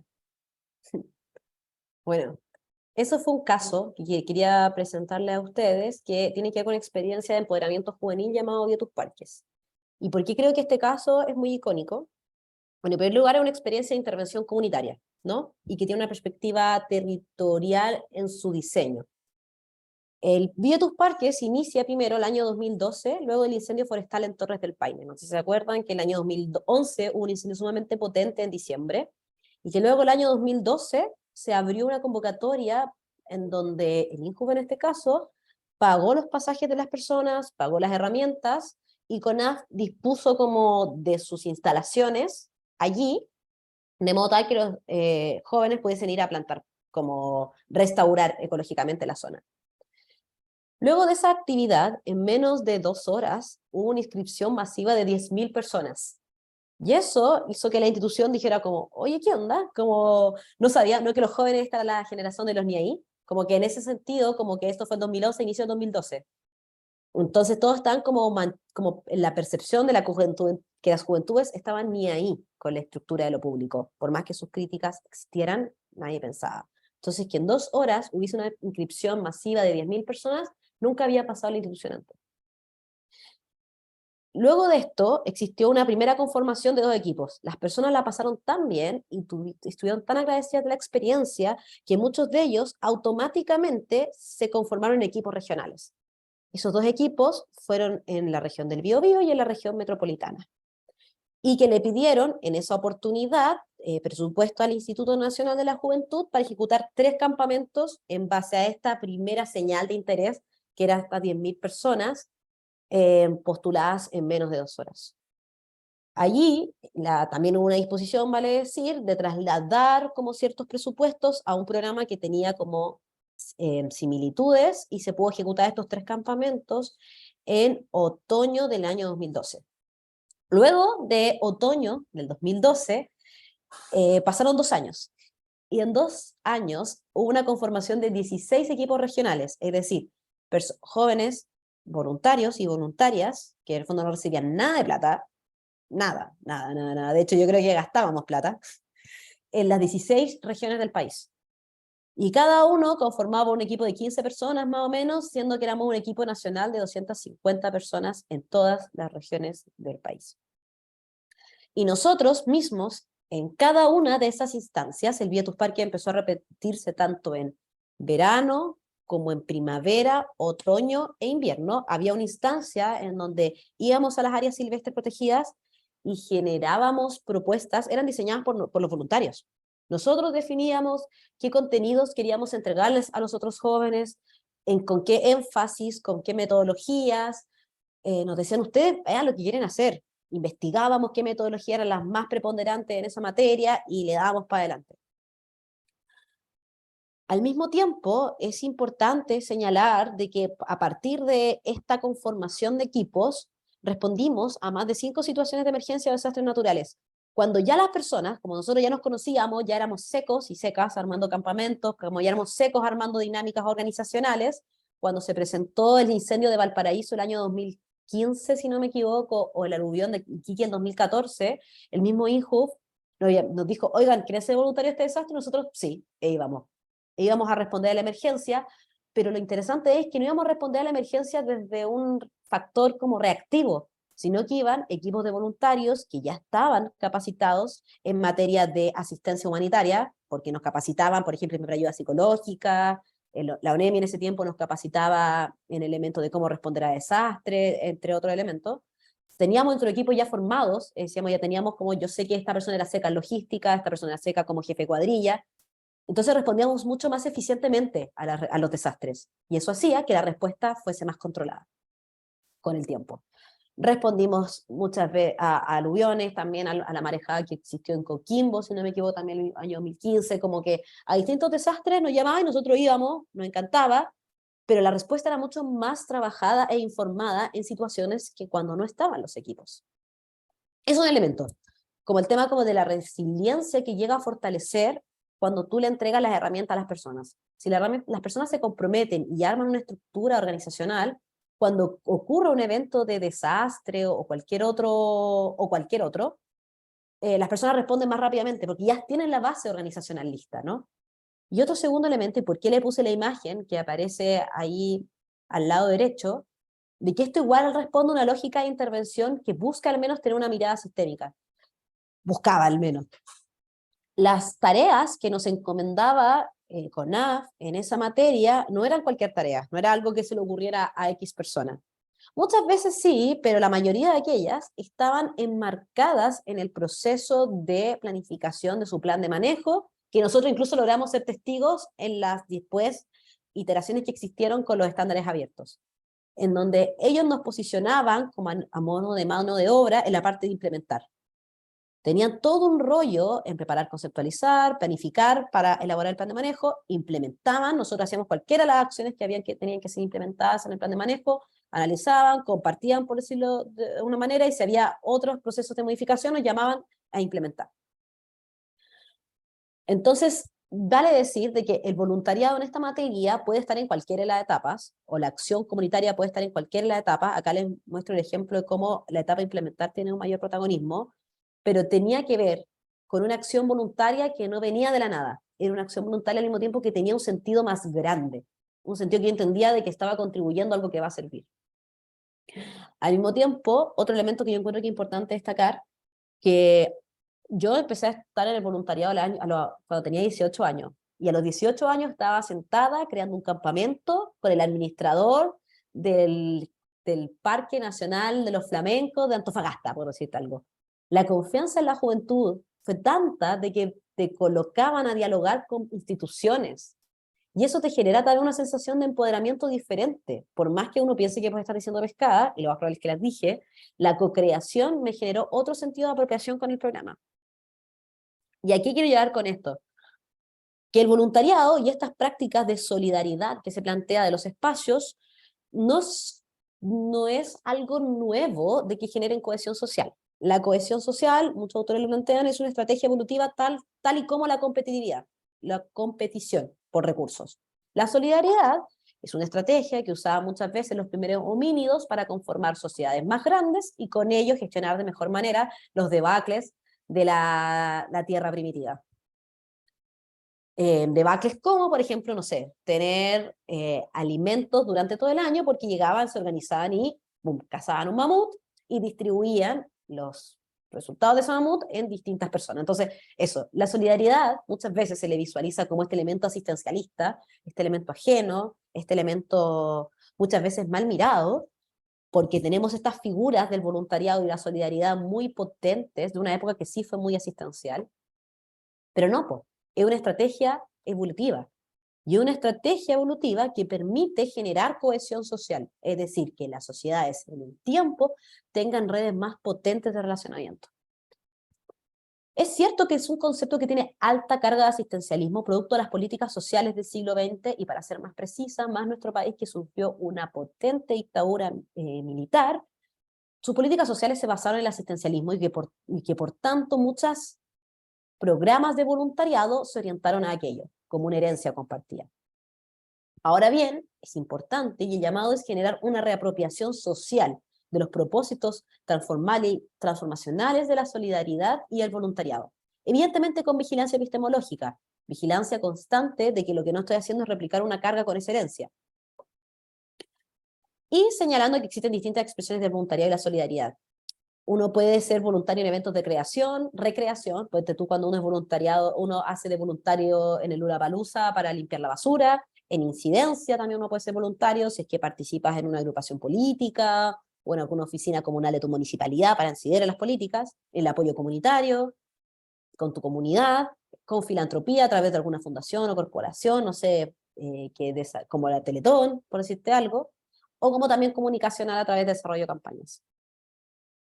Existen distintas como fuentes que van como acompañando cada una de ellas, pero que cuando tiene, más allá de esas expresiones, ¿cuándo es que tiene un efecto importante transformacional? Cuando existe un cruce entre la solidaridad y el empoderamiento. Es decir, cuando, aunque hagamos una actividad que sea de recreación, voy a llamar voluntarios para limpiar la basura, no sé, en un evento musical, si es que yo le pongo un énfasis de empoderamiento, puede ser una experiencia que orienta la transformación. Y en ese sentido, la experiencia del Vía Tus Parques nos arrojó teoría también, o nos arrojó un modelo de intervención que nos acompañaba en esta materia. Y más allá de leerles como todo lo que aparece allí, es explicarles el modelo, y un poco acompañado con lo que decía Carla también. El voluntariado lo entendemos como una experiencia socioeducativa significativa en la medida que cada experiencia de intervención social comunitaria arroja consigo 3 dimensiones al mismo tiempo. En primer lugar, siempre tiene que haber un diseño de una intervención que genere aprendizaje integral en las personas. Cada intervención que yo haga, los sujetos, objetos, deben buscar que la persona desarrolle aprendizajes integrales. Es decir, más allá de los conocimientos, sino que también buscando dimensiones de desarrollo socioemocionales, actitudinales, conductuales y de herramientas. Eso tiene que ver con el desarrollo aprendizaje integral. Toda experiencia tengo que buscar que las personas desarrollen aprendizajes integrales. ¿Ok? Luego, esa experiencia es socioeducativamente significativa cuando además ese aprendizaje se moviliza en una acción socioecológica.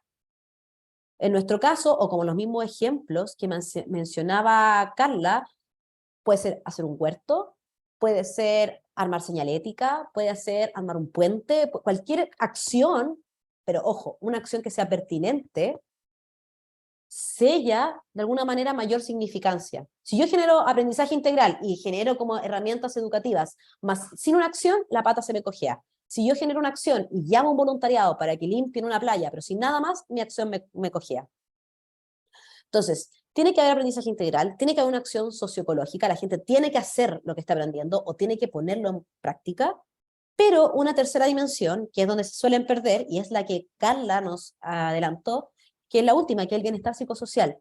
Las personas a nivel social, psicológico, mental y físico tienen que experimentar una vivencia agradable. Estos aprendizajes integrales y esta acción socioecológica es significativa en la medida de que esa experiencia además es agradable.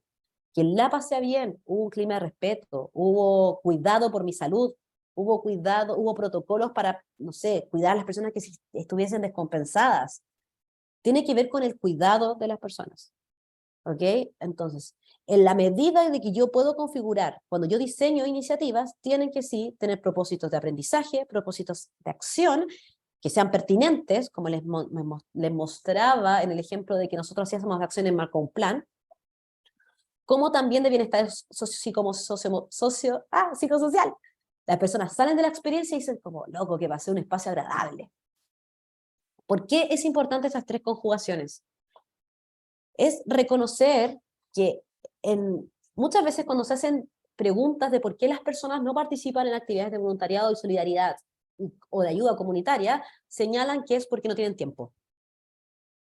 Y nosotros planteamos el doble clic en las encuestas que hacíamos durante la juventud de que en realidad, ¿será tan así que no tienen tiempo? ¿O será que en el fondo dentro del tiempo que tienen no lo ponen como prioridad? ¿Qué hace que las personas pongan en prioridad esta acción por sobre otra? ¿Cuáles son las operaciones mentales que surgen allí? Y ahí empezamos a indagar de mayor medida de que una actividad puede ser sumamente atractiva en aprendizaje integrales o acción socioecológica, pero lo que me hace finalmente elegir cierto espacio tiene que ver con el bienestar. Es cerrar el momento y decir, ¿saben qué? Con esto gané, con esto la pasé bien. Tengo tan poco tiempo que los espacios que tengo lo voy a destinar a cosas que me hagan bien. Y es una decisión sumamente legítima. E incorporarlo en el panorama da un giro en los programas que haces que son sumamente importantes. Y lo digo programas que pueden durar 1 hora, con una charla, o programas que como el Vía Tus Parques duran 1 semana, para el caso de los voluntarios que iban al Parque Nacional, o todo 1 año o 2 años en el caso de las personas que participábamos en los equipos de coordinación.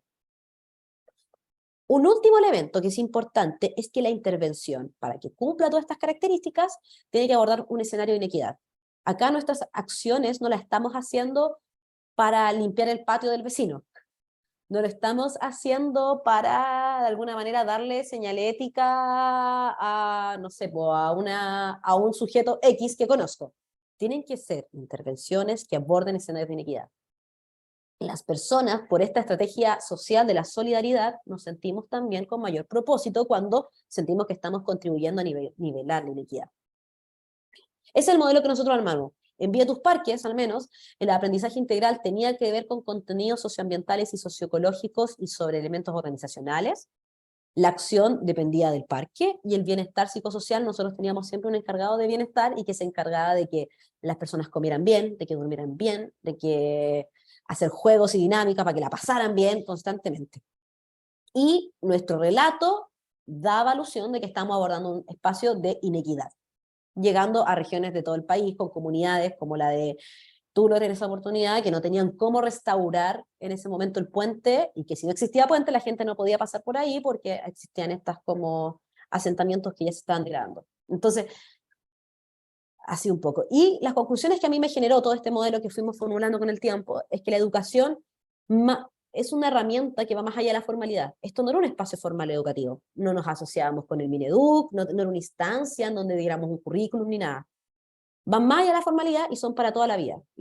Uno siempre está en constante aprendizaje y a todo momento. Yo estoy teniendo una experiencia socioeducativa hasta cuando voy a comprar el pan. Y por tanto puedo mediar cada uno de esos elementos cuando me toca diseñar intervenciones. Al mismo tiempo, una definición corta que se entiende como experiencia socioeducativa como la serie de aprendizajes que se movilizan en un proceso de intervención social y que involucran el ámbito comunitario. Es importante reconocer que el aprendizaje es una experiencia social. Bacán aprender solo, pero el doble bacán aprender con los demás, porque ahí sujeta el aprendizaje en actitudes en concretas, y que se moviliza constantemente en cada interacción que tenemos con el mundo. Y para que sean significativas y acá desde la organización se propone el diseño interconectado de las dimensiones que ya les comenté. Y que en verdad tienen que ver con experiencias como personales también, y que por tanto el agradecimiento a aquello viene a todos los voluntarios y voluntarias de tus parques y los TKM. Ahí están las expresiones que pueden tener, algunas implicancias para el diseño. También hay que tener en consideración qué temática se trabajará, porque así el diseño va a cambiar también. La frecuencia y modalidad, frecuencia qué tan iterativos en el tiempo, porque estamos pensando un voluntariado a la semana, un voluntario, o sea, o quizás solamente ocasional, y la modalidad. También nosotros empezamos a implementar en base a la misma lógica voluntariados virtuales. Por ejemplo, con una organización, las apoyamos para que de manera virtual hicieran un taller de tejido con las personas y esas cosas que tejieron luego las donaran a personas que no tenían, por ejemplo, en ese momento ropa, ¿cachai? Entonces, la modalidad también ahí depende, entre otros.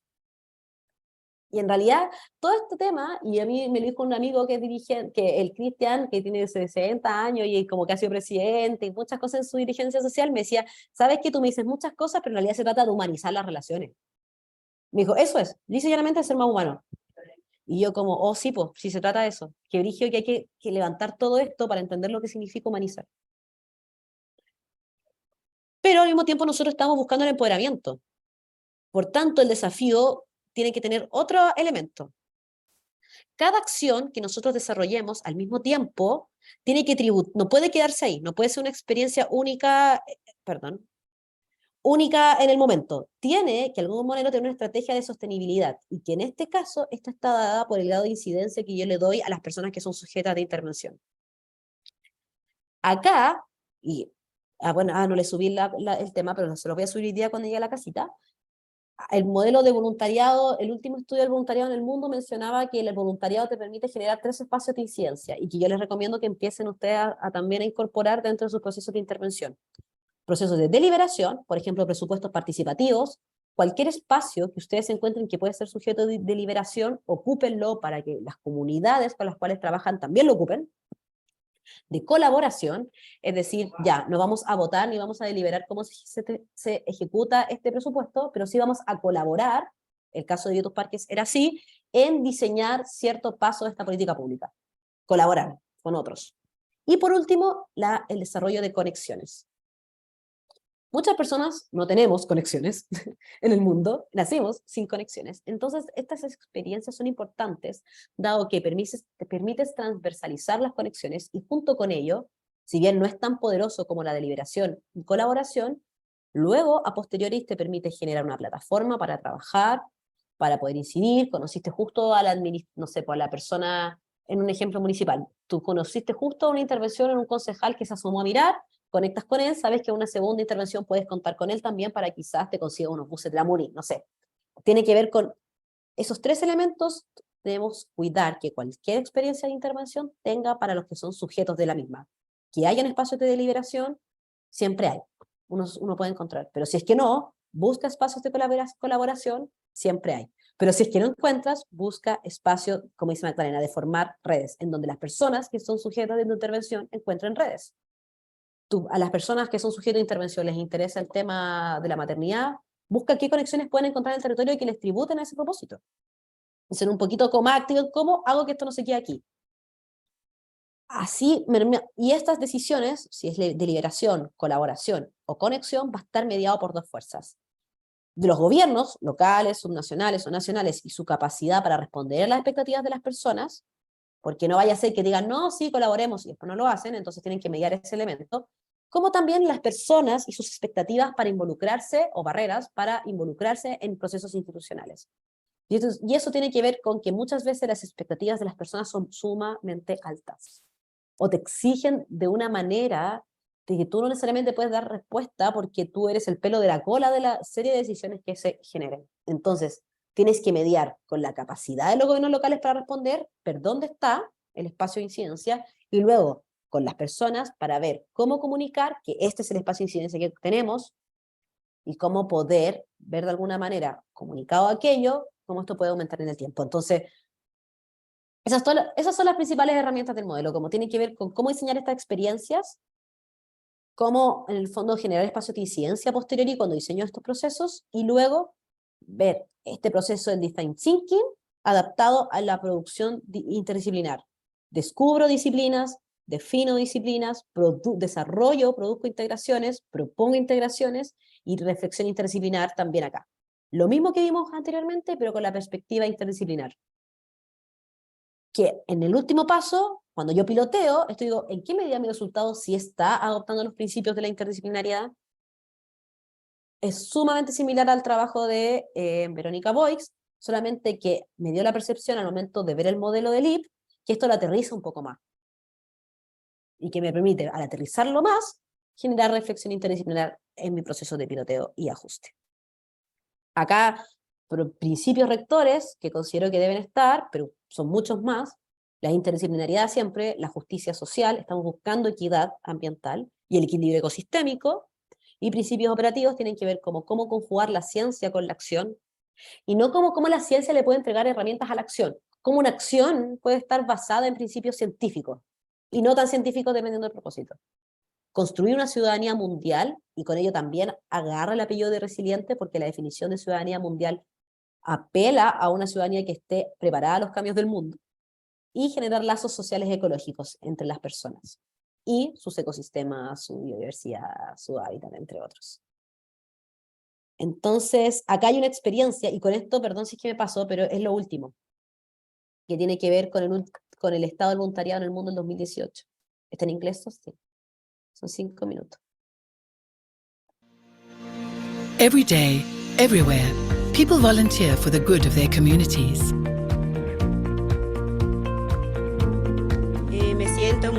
If there were no more trees in the forests, would we survive? 10 years ago, nobody cared. We kept cutting down trees for our domestic needs. Then we started feeling the effects of what we were doing. We had floods, and the soil was no good for our crops, and some even lost their houses. I talked with 50 other women, and together we decided to start up a plant nursery to tackle the problem. This nursery now produces more than 5,000 saplings a year for replanting in the forest. In our group, women make their own decisions. Before we had nowhere to go and no way to participate. Now we have a voice and a space where we can discuss, collaborate and exercise our rights. People have noticed the difference. We have our say when decisions are to be made. But volunteers alone cannot protect the vast forests. Their resources are limited, and they need to work at a bigger scale to address the problem. They need external support.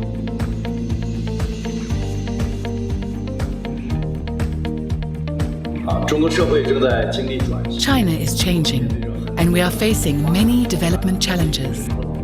We view volunteerism as one of the ways to effectively deal with these challenges. But we know that we cannot just rely on volunteers to do the work for us. We need to find ways to work together and support each other to make our communities more resilient in the long term. Can volunteers be the thread that binds, linking informal efforts and official actors to strengthen resilience? If so, how?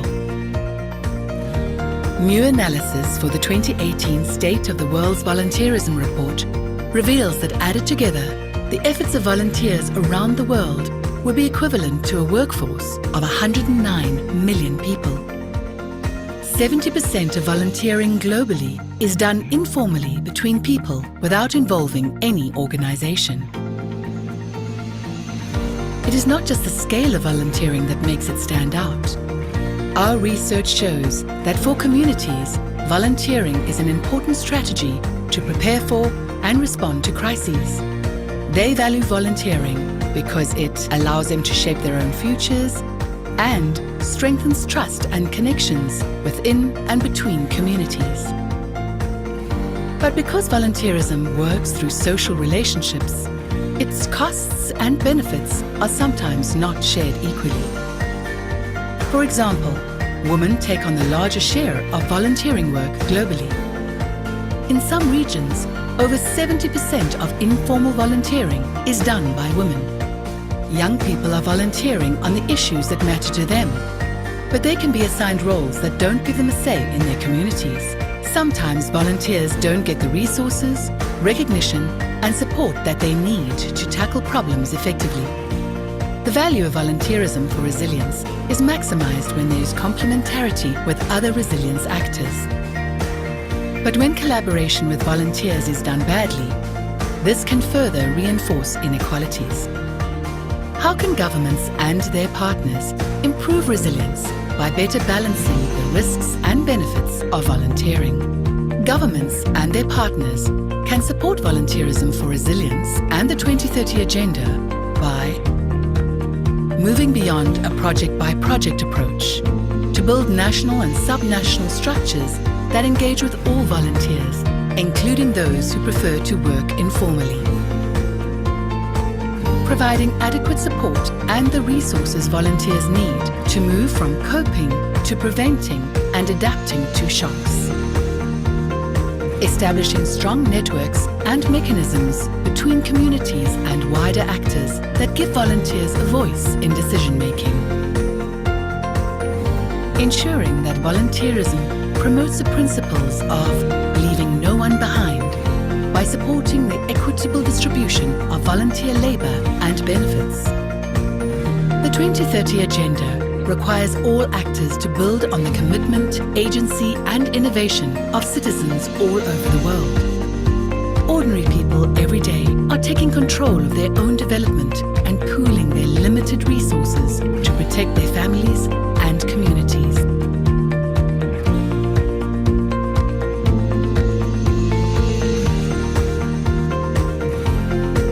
But will volunteers be the last line of defence or the first line of prevention?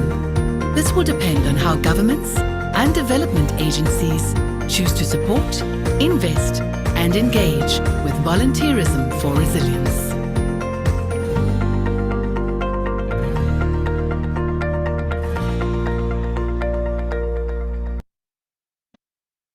Ya no vamos a ver el video de nuevo. A ver, aquí vamos a cortar un poco porque se nos pasó como el tiempo, pero una vez visto el video, una vez como con las reflexiones, solamente plantear de que no porque lo proponga como un modelo implica que es la panacea, ¿cierto? El mismo video planteaba de que existen muchas limitaciones y en particular en Latinoamérica el voluntariado ha tenido en herencia, como en la política pública, una lógica sumamente asistencial, es cierto. Ahora bien, producto de lo mismo, producto de esa historia, muchas veces no hemos sacudido la apropiación social de ese espacio, lo hemos relegado. Y al relegarlo, de alguna manera, no podemos aprovechar los beneficios que sí tiene. Es una forma, y como dice Mónica, es una forma de humanizar la tierra. También diversificar que nosotros tenemos, por lo mismo por nuestra historia, la imagen del voluntariado de una figura muy institucional. Ahora bien, vale decir que en general el norte, o sea, el sur global, las formas de expresión que tiene de voluntariado son informales. Casi todas son informales, porque las personas no saben que están haciendo voluntariado. Cuando, no sé, en algún momento ustedes se ofrecieron de ayudantes en tal ramo y no les pagaban ni uno, bienvenidos, estaban siendo voluntarios. Si es que de alguna manera ustedes estaban ayudando a un sobrino con una tarea todos los viernes y estaban apoyándolo porque querían, bienvenidos, estaban siendo voluntarios.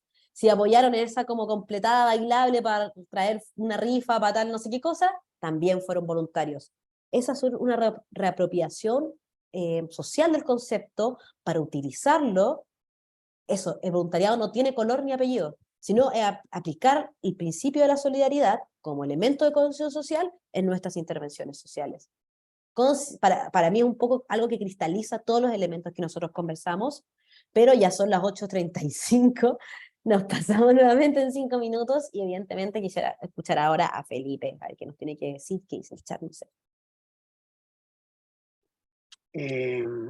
Sí, bueno, en realidad yo pienso que ya son como las palabras como de cierre de, no solo de la sesión, sino que del curso, ¿cierto?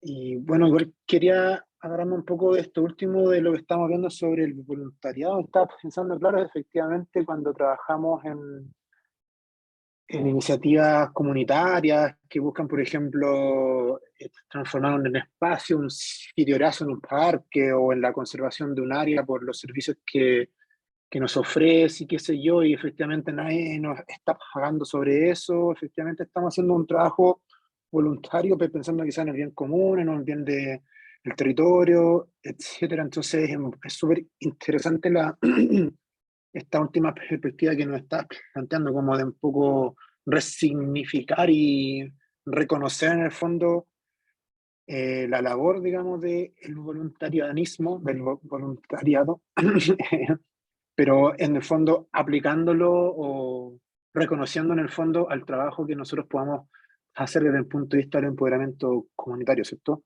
Yo solamente quería, como para ir cerrando y considerando, ¿cierto?, el tiempo que estamos pasaditos, que pienso que en estas 4 sesiones hemos tenido como un viaje, ¿cierto?, por diferentes conceptos, diferentes experiencias, perspectivas, que pienso yo que pueden ser útiles como para ir robusteciendo todo el trabajo que se propone acá desde el punto de vista del empoderamiento, desde el punto de vista de hacerse cargo del problema socioambiental, etcétera. Entonces, más que nada la invitación es a no a considerarlo todo, a considerar quizás probablemente las cosas que les resuenen más, que les sean más útiles para sus distintas realidades, sus distintos territorios, en las comunidades en las que viven. Más de alguno de los elementos que hemos visto acá puede serles útil, ¿cierto?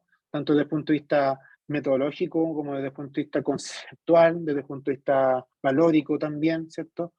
Así que la invitación es quizás a volver a revisar el material con más tiempo. También dejamos bastante material ahí en el Padlet, entonces para que no sientan en el fondo quizá una suerte de sensación de que era mucha información en muy poco tiempo, sino que más bien la invitación es a seguir profundizando, a darle una segunda vuelta, una segunda lectura y ver cómo las distintas cosas que vimos pueden ser útiles en sus distintos trabajos, ¿ya?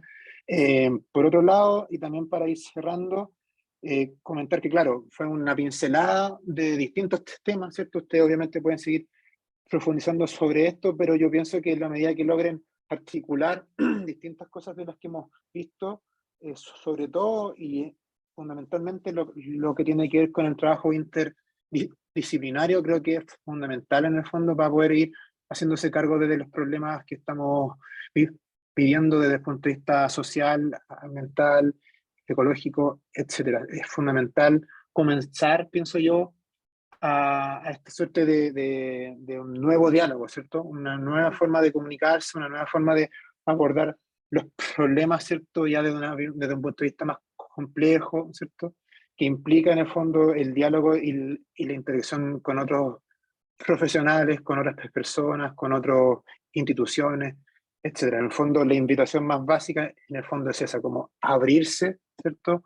A esta situación, a entender la complejidad desde la suma de los distintos factores, ¿cierto? Desde los distintos disciplinas, ¿cierto? Entonces, nada, pues más que nada, agradecer la oportunidad que nos dio FIMA en el fondo para poder hacer esta intervención, entre comillas, ¿cierto? Con este curso. Agradecer a Andrea, obviamente, por la invitación que me hizo en el fondo también a participar en este curso. Gran parte, yo diría que el 80-90% del curso viene desde su experiencia, desde su formación y desde su aprendizaje que ella ha tenido en los distintos momentos. Y agradecer, obviamente, a los distintos asistentes, ¿cierto?, que vinieron durante todas estas 4 sesiones, que siempre fue una asistencia bastante alta desde mi perspectiva, así que también agradecerles a ustedes por darse el tiempo también de escuchar estos relatos y de intentar quizás incorporar más de algunos de los elementos que vimos en sus distintos quehaceres. Así que nada, pues esto por mi parte, muy contento y eso es lo que podría decir yo como para ir cerrando, y ahí también considerando que son las 20:40. Eso, Andrea, quizás palabras también al cierre, y no sé si también Catarina, yo pienso que va a dar el cierre más final, ¿cierto? El final. No, yo en realidad también muy agradecida de FIMA también por el apoyo, de la Cata más encima, siempre muy alegre, de Felipe también, de todas las personas que están presentes, y perdón si siempre me pasaba el tiempo, de verdad. La idea era que no fuese así, pero siento que cada discusión igual dio un buen puerto en relación de las reflexiones que hicimos. Espero que nos sigamos viendo en cualquier otro espacio. Ustedes ya tienen mi correo, tienen mis correos y el de Felipe. Si queremos hacer una actividad como más, no sé, conversada, fuera de lo, no sé, establecido del curso, yo estoy a disposición a que lo hagamos. Quizás que sea solamente conversar de lo que aprendimos, bacán, pero tendrían que pedírmelo, ojalá. Así que a disposición, agradecida, espero que les haya gustado, que como dijo Felipe, también lo critiquen, lo cuestionen y que agarren lo que les sirva, porque de eso se trata. Así que eso. Bacán, muchas gracias Andrea y Felipe. Ya para ir cerrando entonces, darle el cierre oficial al curso, como decían también ustedes antes. Esta fue la última clase entonces, ya la próxima semana ya no nos vemos nuevamente. Esperamos que hayan podido aprender mucho en estas 4 sesiones. darles las gracias por su participación, por su asistencia, por todos los comentarios que van haciendo en el chat, o incluso algunas personas que se animan incluso a prender el micrófono y decir algunas palabras. Pero quisiera también darle especialmente las gracias a Andrea y Felipe por su disposición, por estas 4 clases que hicieron, donde, como ya mencionaban en el chat, creo que fue un espacio de aprendizaje y de reflexión para todos y todas las personas que asistieron. Entonces, nada, muchas gracias realmente por haber hecho estas clases y por habernos entregado su tiempo y sus conocimientos a nivel general. En cosas más como administrativas, también recordarles que la uso ambiental sigue. Tenemos otros cursos, otros talleres, pueden meterse todavía a la página y hay muchos que aún no inician, así que si quieren pueden inscribirse todavía. Como siempre, la clase va a estar disponible desde la próxima semana. Ya están las otras 3 arriba, así que desde la próxima semana van a tener estas. Y durante la próxima semana también les va a llegar, ahora que ya terminó el curso, una encuesta para que la respondan, les va a llegar a sus correos respecto a el curso a nivel general, ¿ya? Que es súper importante la retroalimentación que nos entregan para poder ir viendo las siguientes versiones. Por último, también decirles que no olviden, si es que no lo hicieron, cambiar su nombre de Zoom, el que tengo yo aquí bajito, poner su nombre y apellido para ver el tema de la asistencia. En un tiempo más tendríamos entonces ya certificados para las personas que hayan asistido a las 4 sesiones. Y nada, finalmente ya para cerrar y no pasarnos tanto, agradecer de nuevo a ustedes por participar, a todas las personas que no solamente a quienes hablan, que también se los agradecemos mucho, pero también a quienes asisten y escuchan y reflexionan y les queda dando una vuelta. Y de nuevo, gracias Andrea, gracias Felipe por todas las ganas que le pusieron al curso. Así que eso, ya con eso yo cierro al menos y nos despedimos en esta pasada. Muchas gracias a todos y todas. Chao, gracias. Chao, gracias. Que les vaya muy Chao, bien. muchas gracias. Que estén muy bien. Gracias por haber faltado a sus clases de magíster, de haber utilizado este espacio, qué honor, por los mensajes de que aprendieron. También de Colombia, muchas gracias. Las personas que preguntan, entiendo que el Padlet va a quedar disponible, ¿cierto? Un tiempo también. Sí, y por lo tanto el material que está en el Padlet también va a quedar ahí disponible. Y las Por cualquier grabaciones... cosa recomendamos descargar igual la información, pero debería al menos tener un tiempo más disponible, al menos hasta que la uso ambiental a nivel general termine, y para eso queda un tiempo. Sí. También hay personas que preguntan si hay algún tipo de certificación. Eso yo lo desconozco.